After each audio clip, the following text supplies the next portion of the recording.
Samedi 8 avril, dans le cadre de la 20e journée du championnat masculin de D1, le leader provisoire, l'ASC Saint-Gilles, recevait au gymnase du Guillaume le 3e du classement, Castres-Cressonnières.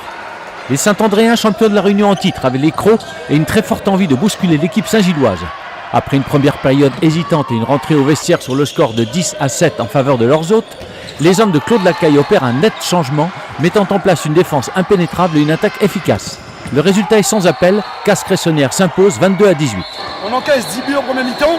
Je pense qu'il y a eu un flottement au bout de 10 minutes, un quart d'heure de jeu en défense.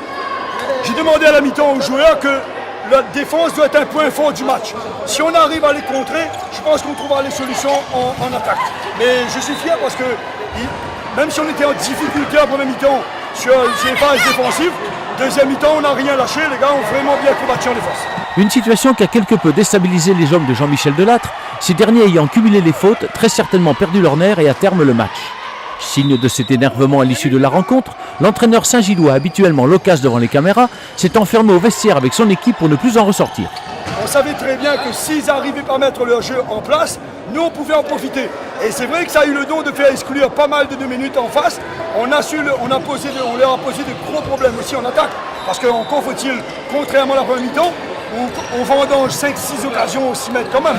Mais je pense qu'on mérite notre victoire.